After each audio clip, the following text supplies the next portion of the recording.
I'm going to start this video for Eddie. His YouTube channel is Call Me Eddie or Just Ask Eddie or something like that. Anyway, most of his videos are automotive. I've watched some of his automotive videos. Most of the videos that he's made have been on fairly late model, not brand new stuff, but fairly late model vehicles. I might get to my pickup here in a couple of minutes. But anyway, Eddie's latest video is on his shop air conditioner. Apparently it had a bad running capacitor on there. Now, like I said, that is something I know a little bit about. Now, the vast majority of them, the capacitor, the top will pop out on them. I don't know why they do that. Something just builds up pressure in there and it blows the top out. But some of them, I'm guessing the foil burns off the inside. I think that's what happens to it because I've had some. Let's say it has to be. Let's say the capacitor is a 40 microfarad capacitor, and it would, if you mic it out. Now I've got a meter. You can actually take the capacitor out of the circuit and check it with a meter. Would actually tell you the number of microfarad in the capacitor, and I've had some that would, mic out way lower than what they're supposed to be. I'm guessing it's a foil burn off inside, or maybe something else goes through. But for a lot of them, the top will pop off, and I think it just actually pulls the little wires off. One thing that Eddie had done was pull the service disconnect. That's little fuses. That's a little box that fuses. Normally, that's all you need to do. You can turn off the breaker if you want. Also, you can take your AC voltmeter and check the line side of the contactor. Check each pole to ground, or if it's a three-phase unit, check all three poles to ground. But anyway, you can check it, and then you can take a capacitor out of circuit. If you've got a capacitor checker, you can check it. You take the capacitor. One thing Eddie had done was take a screwdriver and then short the capacitor. You can do that; it doesn't hurt anything. But if it's still in circuit, if the windings are still good on the compressor and on the fan motor, they're going to discharge through the windings of those motors. And you don't need to do that. But it doesn't hurt anything to do that. That's kind of a good safety practice anyway. But that's just my comment for Eddie on that capacitor. If anybody else, if somebody wants me to do a DIY video, on the troubleshooting procedure of looking for failed air conditioning components, they let me know. If someone wants me to do a video, where I'm holding the camera for them, I would be talking at the same time, or they can hold the camera while I'm talking, show some general DIY procedures. I can do that. But I would add the disclaimer that I don't know your skill set. I don't know. You don't hold me responsible for your skills or lack thereof. If you would get electrocuted because you don't have the common sense to de-energize the equipment, to pull the fuses, to cut the breaker off. If you don't have the common sense to do that, I can't be held responsible for your actions. That's one thing that Eddie very definitely covered.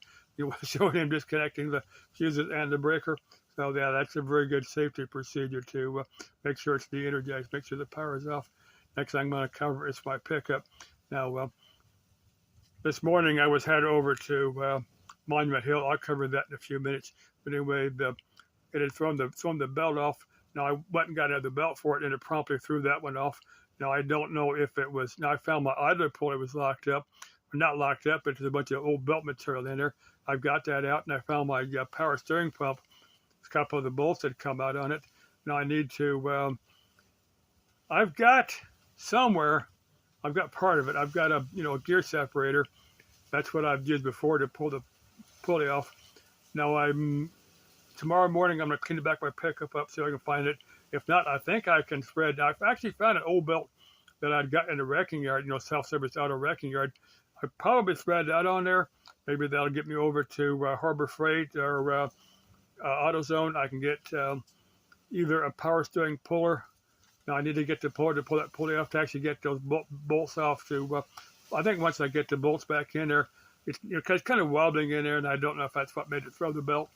But anyway, that's what I do in the morning. Now I've got a job I got to do, but I can call the lady and tell her I'll be delayed for a couple hours because I got to do some more work on my pickup. Let's see, I was going to cover another thing for Eddie. Now, I'm a big believer in getting information from YouTube videos. Now I can rebuild engines because I have rebuilt engines. I rebuilt transmissions, but I really don't call myself a transmission guy. Now the reason I say that, now I watched several. Now the one pickup video, the transmission on my pickup right now is one I put together. I've got four L60E cores, Now the one at the end there is one I put, I used the best parts of Ford transmissions and put that together. But one thing I couldn't find in any of the videos that I watched, I found it in one video with this stupid gear. This is a spare one. This is, I've got the one that's what's in there working, and I've got this one and two more. I've got 3 cores that I bought, or 3 working transmissions. Actually, I used them until they quit. But if you don't put this stupid gear in there, you won't have any forward gears. Reverse will work fine, but you won't. I put that transmission back in there 4 separate times before I finally figured out what this stupid gear had to do. So watching YouTube videos will give you some information, but not everything. And on rebuilding transmissions, if what I did, I used it with the combination of my existing mechanical skills and watched the videos to supplement my skills. Now, if you're good at mechanic work, yeah, the videos like that will help you. If you've never held a wrench in your hand before, yeah, I would say, hey, take your transmission to a real mechanic, to a real transmission person, or get one out of a wrecking yard or something. Because when I put that transmission together, I was kind of limited on funds. I said I kind of slapped 4 transmissions together just to get one.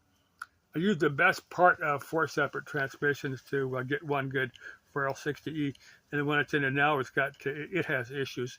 So I'm gonna slowly get parts and then rebuild another one, and then I'll leave the one that's in there intact, and then rebuild another one. That way, I can always put that one back if I have to. I'll still have a working transmission.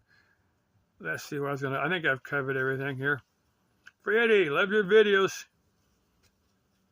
If somebody wants me to make some DIY videos with me, if it's automotive, if it's electrical, if it's air conditioning, let me know. We'll sit down, we'll figure out what we're going to do, and if I'm up for it, I'll let you know. If it's a Geister-Jaeger video, hey, let me know. Hey, for Frau Helga, let me know, chick, if Frau Helga wants me to do a Geister-Jaeger video with me. We'll hit up Henry Wickenburg's old stopping grounds at the Vulture Mine, or we'll do the San Carlos in Phoenix. Let's see. For Uta, again, Nie wieder and Auf Wiedersehen. And everybody else, say bye con Dios and bye. For that other special check out there. Leben Sie wohl. Las Vestania, mahalo, and ciao. Oh, that other special chick out there. Au revoir.